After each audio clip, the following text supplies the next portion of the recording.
You can hear me? Okay. What we're going to do is this activity is the chocolate game, okay? And the result is the winner gets chocolate, right? Sounds pretty good? Okay, but it really depends on how well you read and what you understood from your reading, especially from the writing exercise. That'll help. That'll go a long way. Okay. Next. Okay, so what we're going to do from here on out, we're going to look at all the different authors, and I want you to write. And this is a game. So I want two people to come up to the front. Two people, yeah, one from each team. One from each team. So this is a team and this is a team. One from each team. So this is one team and this is one team. So okay, Paolo, come on up. Now what you're gonna do is you're gonna do either of you know who this is? Yeah. Okay. Well, what we're going to do, though, and I'm going to have to do this kind of judiciously, you have to raise your hand. Okay. So do you guys know these well enough to close your books? No. Yeah. Close your books. If you all know close the books, then we're going to do this closed book. That's good. Not all of this is going to be able to be closed book because some of these questions are actually kind of tough. Okay. And some of them are characters from the movie. So we're going to do what we can with closed books. What we can't do with closed books, you can open them up and check them out, okay? So you both get a point on that. Two other people. And what we're going to do is we're going to rotate. If you've gone once, you can't go up until the rest of your team is gone. Okay, so one person from each team. Come on up. Click. Next. Next. One more. Okay. Somebody from your team. Tyler, let's go. Oh, okay. His work includes All My Sons, The Crucible, and Death of a Salesman. Who is it? Michael Miller. No. Something Miller. Something Miller doesn't work. Adam Miller. Not Adam Miller. Okay. Arthur Miller. Arthur Miller. Okay, 2-1. Okay, so next.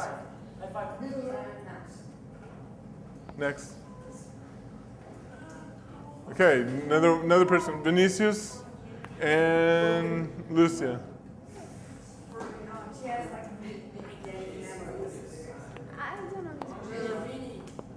Okay, it's up to you guys. His works include Glass Menagerie, Streetcar Named Desire, and A Cat on a Hot Tin Roof. Now, if you can't answer, you can go to your team, but the team's got the closed book, so you can go to your team. You can go to your team and you can ask your team if they know it, but you may or may not get a point out of it. Tennessee Williams, there it is. 2-2. 2-2. Because you guys got 2, and then that was their second point. Okay. Laura. And I'm bad with names. Georges? Okay, come on up. Next. Oh, next. Yeah, next. His name and works include Manassas and the Jungle.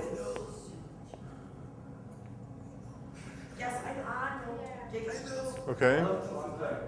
Upton Sinclair. 3-2. Okay. I'm being a little unfair, but don't worry, it'll work itself out. Okay. So go on down. These are the easy ones. Okay. These are. There's not a whole lot of information, but it'll get tougher as it goes along.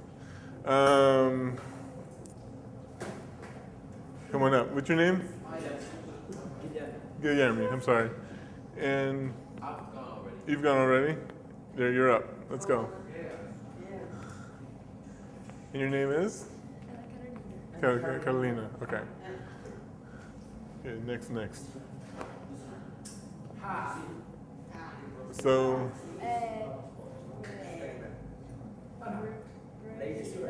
okay, wow, okay.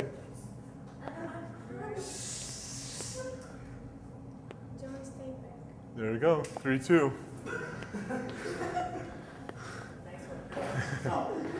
Okay. Has everybody gone already? Okay, you're up. And who's the last one on this team? In Europe. Let's go. Next.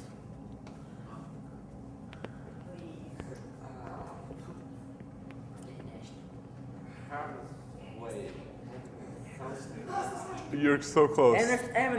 Oh, he held it from you. He ripped it off from you. Ernest Hemingway. Ernest Hemingway. 4-2. No, like I said, it'll work itself out. It's 4-2. So one more. Okay, now this is.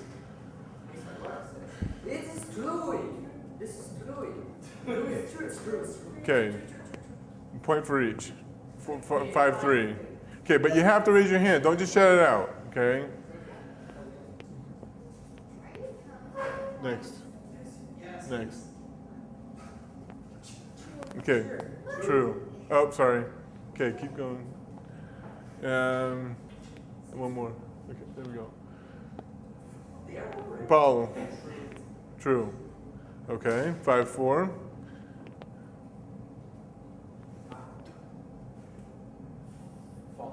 False. 6-4. One more, next. Laura. True. Okay, 6-5. Okay, now this is where it gets a little bit tougher.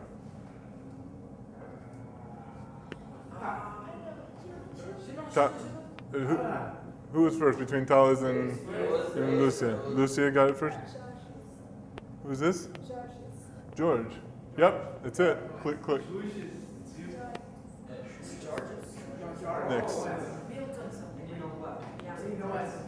Next. This person was an old front-range worker swamper who's lost. Paulo. Candy. Next.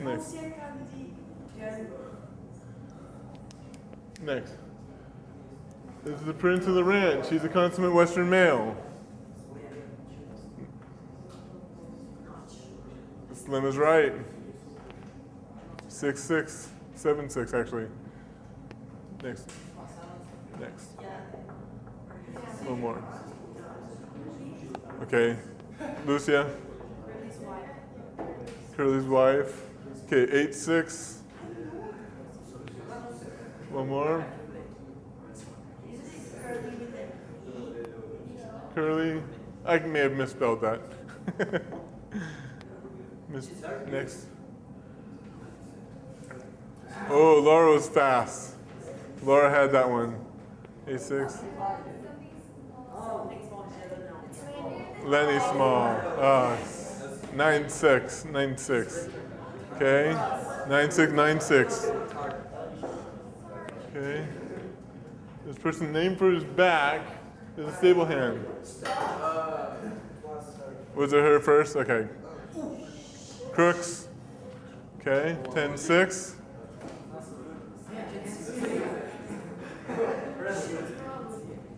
Okay, Paulo. This time it was Paulo. Curly? Yep, there we go. 10-7. Well, Paulo was right on the gun. He was pretty quick. Okay, next one. Okay, who are the secondary characters? Now we're going to get into secondary characters, okay? All of them. Okay, so these are a little bit tougher. You got to know the name of the secondary characters. These are a little tougher, okay? I know. Well, let's next. Cecilia, the boss. 11-6. You guys got to catch up. I got to call on you more. The second one. is a ranch hand who offers to kill Candy's dying dog. Carson. You have to raise your hand. Well, yeah, Carlson, yes. Okay. 12-6. Who's the other ranch hand? Oh. Wit. Okay. 12-7. And finally, this is a little bit tougher. Wow, good job. 13-7. Is there a book open? Is there a book open? All right.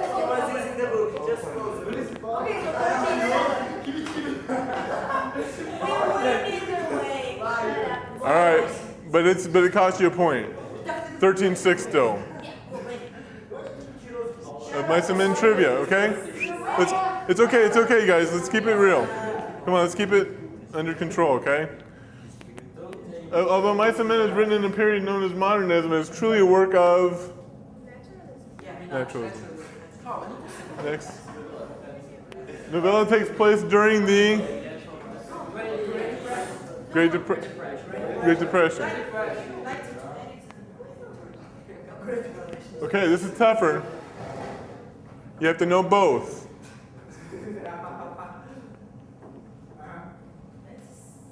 It's the toughest one on here. Let's go for it.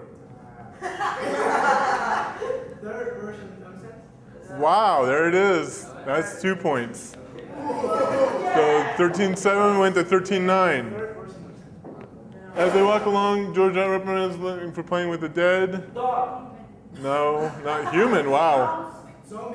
Mouse. Who said mouse? Who said mouse? Okay, mouse. That was right. 14-9. 14-9. If one thing defines Mice and Men, it is.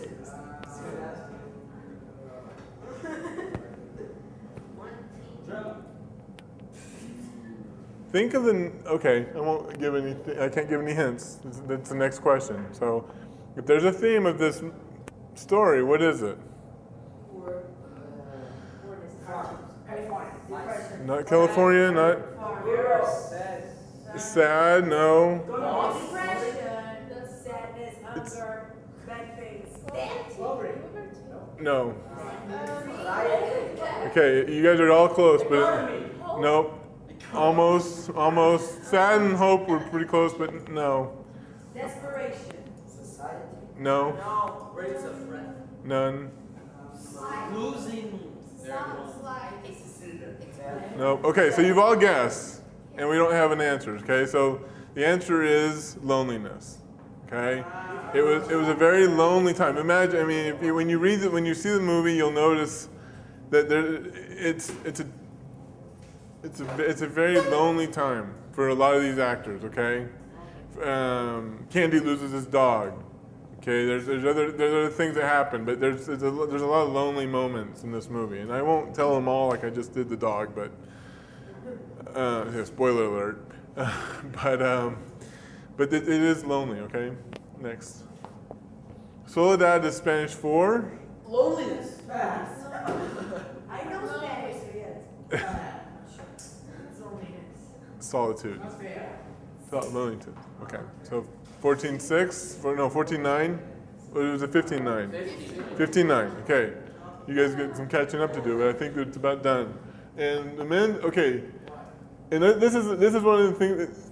This team won, so they have their choice of chocolate. But before I get into that, I want to talk about this question. I wanted to discuss it a little bit. Okay, the game was fun, but one of the important questions of this story is that the men's attitude towards women may be related to their dissatisfying life, but why?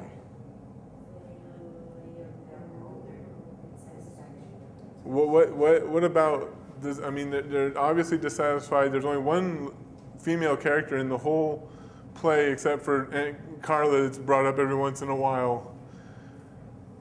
Why is this? Why is this such a male-rich environment? Think back to Calaveras, the Jumping Frog. About the same area, okay? Salinas, Soledad, I'm thinking it's Northern California roughly. And what you're doing is you've got a whole bunch of guys, and it's a ranch, so it's working hard, right? And just Curly's married, or maybe the boss is too, but we don't know. She never steps into the play. So, and George brings up prostitution and thinking that Curly's wife is flirting with different guys and she wants attention, and she's not getting that either because these guys are all they're workhorses. They're trying to get their month's pay. They're trying to work hard for the ranch boss. But at that same point in time, they have to go into town to sow their wild oats, as it were, get interested in women or whatever their case may be. But they're not happy about that, right? I mean, it's not a happy time anyway.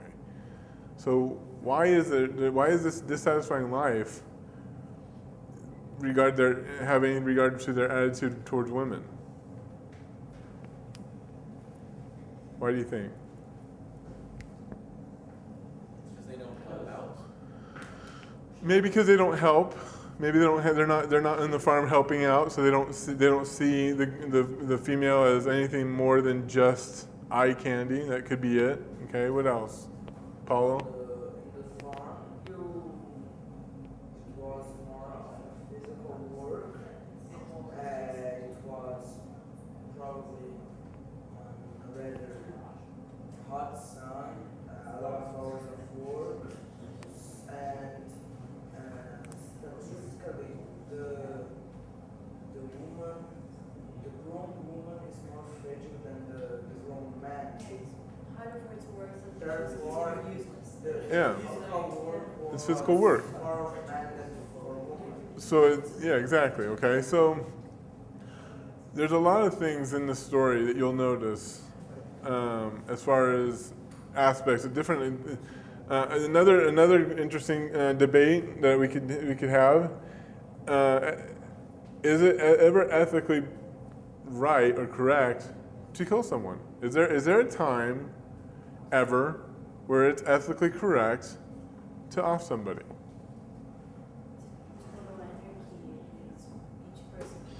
Each person for himself, but in that period of time, you had the Great Depression, you had the Dust Bowl, you had all these things going on.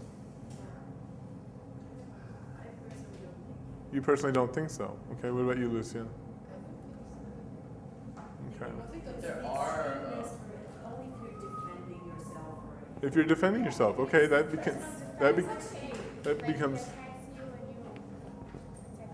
Okay, what do you think? I wouldn't recommend it, but Not ethnic Judeo-Christian. no, but there are certain situations, mainly personal defense, they said, but there can be other situations which the law doesn't allow. But I would consider it okay. For example, they would hurt somebody that you love, and then What? And let me play devil's advocate for a little bit. What if the law mandates this person be killed? Now what? In Brazil, you don't have capital punishment in the way of a death penalty. I don't like this death. You don't like the idea of somebody dying because they killed somebody else? They kill someone and then you kill that guy, that person. Mm-hmm. So you need to die An because eye for an eye, you killed that person.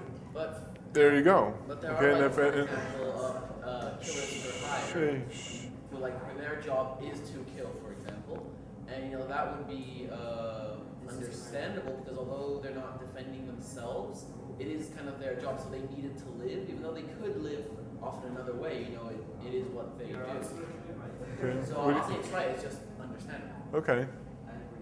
Well, and to kill people okay. to, kill, for example, if it's Brazilian favela or something like that, you maybe have to kill other drug dealers and maybe to protect your family, children. Okay. There's a lot of what you're going to see in this story is are a lot of moments where different ethical questions will come into play. Okay, it's a great story. John Steinbeck does an amazing job, And you'll notice if you read the story before you see the movie next Wednesday, that there's some differences. Not very large differences, but there are differences. And as in anything, when you have a book and a movie, many people say, "Oh, I prefer the movie," or "I prefer the book," or "I prefer this or that." The book's always better in some people's opinion, and other people don't have the 2 weeks to dedicate to the book, so they go see the movie and they're done. And that's kind of the short way out of it. But the story is naturalistic. What does that mean?